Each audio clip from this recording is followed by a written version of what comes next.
అంటే వదలడం కాదు, ఎదగడం అనేది ఒక లక్షణం. వదలడం అనేటువంటిది ఒక విరక్తి నుంచి పుడుతుంది. నాకేది చేత కాదు, నాకేది కలిసి రాదు అనేటువంటి ఒక విరక్తిలో నుంచి వాడు వదిలేస్తాడు. ఒక వెలితిలో నుంచి పుట్టేది విరక్తి.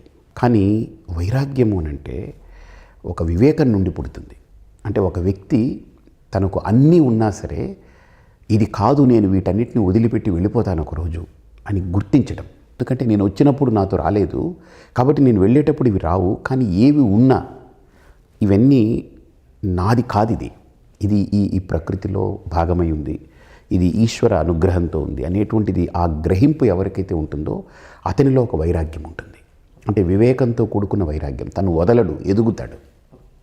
సో ఆ ఎదుగుదలకి, ఆ మెచ్యూరిటీకి సంకేతమే వైరాగ్యం. ఆ వైరాగ్యము ఎవరి దగ్గర అయితే ఉంటుందో అది సన్యాసం అంటారు.